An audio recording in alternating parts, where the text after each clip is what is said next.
Oxlade-Chamberlain. Beautiful Oxlade-Chamberlain. Beautiful goal. Hat-trick. Goal number 3 here. And it's a perfect day for the player. What's up, football fans? That's Swede here, back again with another performance-based player review for FIFA 18.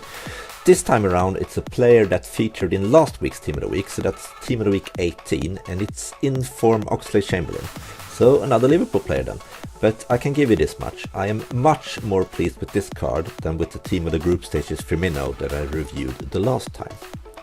The Ox is of course right mid on his regular gold card, but his inform is interesting enough centre mid, and I think he has the best stats to play at chem, and that's where I've played him at and based this review on. Most games for this review have been played with this squad right here, where it's joined by Paul Pogba and the Fatmas Herrera on the midfield, with informed Firmino and Gabriel Jesus as strikers in front of him. So, speaking about stats, let's quickly look through his base and in-game stats here on Foothead, shall we? For the base stats, he has really good 90 pace together with 88 dribbling, really good combination. His shooting and passing are good but not exceptional, with the 77 and 80 respectively. His most notable in-game stats is his 90 sprint speed, his 89 agility together with 93 balance and 86 ball control. Notable on the negative side are 74 finishing, which is low for an attacking player, 79 stamina, which is not super bad but not great either, and his 73 composure, that are really verging on bad for an attacking player, isn't it? I played him with Marksman actually as chemistry trial, because I felt that he had already got great pace, but I wanted better shooting, finishing and physique. So with Marksman here you can see that he gets really nice 92 shot power, 94 agility, 91 ball control and 95 in-game dribbling. Also he has high attacking, medium defensive work rate, something that I think works best for the central attacking midfielder role. Also 4-star skills and 4-star weak foot, good for a cam in my book. So a little bit of both in his stats, with some vital stats being on the little low side, I would say. But before jumping into the performance stats, I'm just going to talk a little on how I have experienced him in the games he's played. He's very fluid and smooth with the ball. You can really feel that good ball control and agility.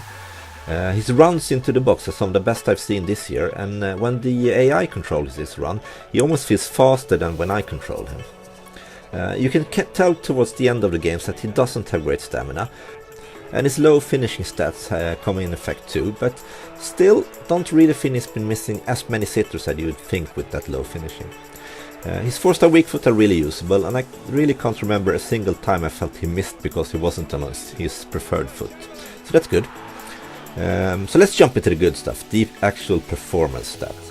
As always, I've noted all performance stats from the games. In this case, I've played 25 games with him and put it down in different tables and different graphs.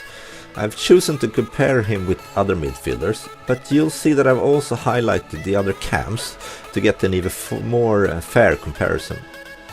So if you start here with top 10 goals per game for all midfielders, you can see that I've highlighted the cams with blue, and the Ox here with a little bit darker blue have by far the best goal average per games among all midfielders.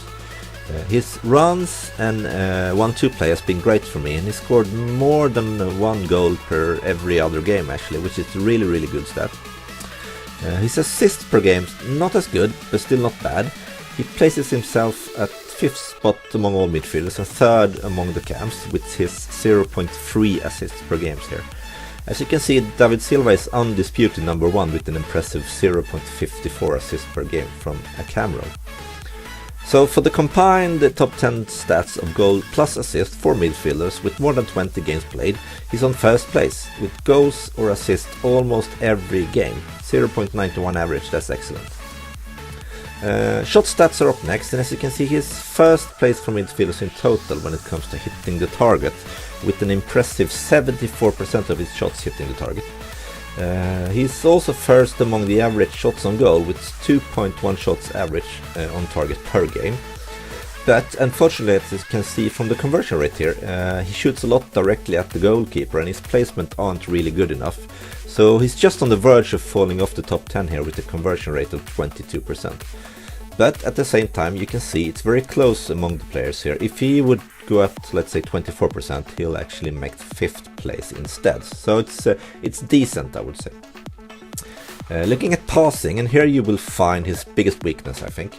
Even though 88.5% completed passes per game is not really bad, especially for a cam that I would say to a much higher extent tries that final pass than the CMs and CDMs. He's still a bit from the best cam here, which once again is David Silva. But as you can see there are also a lot of players between 88 and 90% here, so no disaster, but he's not in the top 10 for passing percentage. Same really for your average completed passing per games here, where he only manages 18.1 completed passes per game. Again, not super bad, but he's a bit off most of the other cams I've tried for my other squads. Last passing stats is the average key passes per game. Again, not really bad, but not good either. Very average. 6th place for top 10, yeah, it's okay. Possession won and lost are interesting though. As you can see here, possession lost for midfielders are dominated by the cams, which is natural since they are the much more frequently getting assassinated by both CDMs and defenders than the other midfielders. But I would have expected him to be a little further down the list considering he has great ball control and agility. Possession won on the other hand, it's the other way around. Here we will find no cams in the top 10, but the Oxys as cam is the highest of all cams on this list with an average of 3-1 possessions per game, which places him on 12th place overall among midfielders. That's actually quite good performance. Last performance stat is dribbling, and here you can see the effect of his great in-game dribbling stats that I discussed a little bit earlier. And he comes in 1st place among all the midfielders with an average of 10 completed dribbles per game.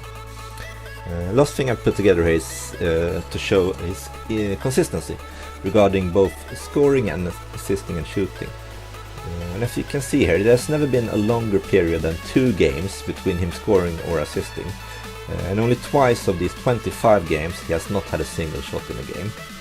He scored 4 goals here in one game, and he scored 2 goals in the same game, actually the first 2 games he's played. So I would say pretty decently consistent over these 25 games. So for the verdict. The In Form Oxlade-Chamberlain, fun card to use as a cam, not tried him as a CM.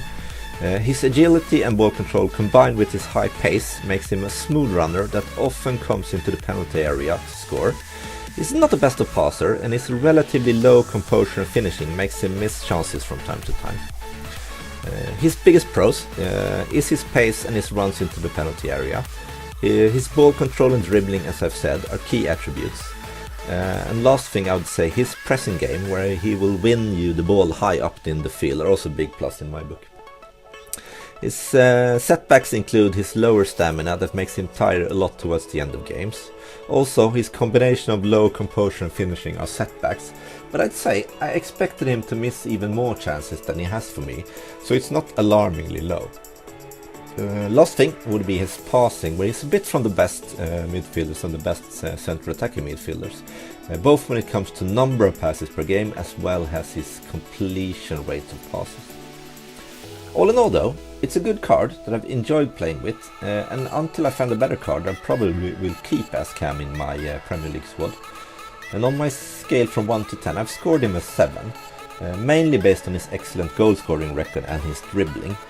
His lower passing performance are excused as long as he keeps delivering goals and assists for me. That's all for today, boys and girls. I hope you've enjoyed yourself. Don't forget to subscribe if you want to see more of these types of performance review in the future from me. So, until next time, see ya!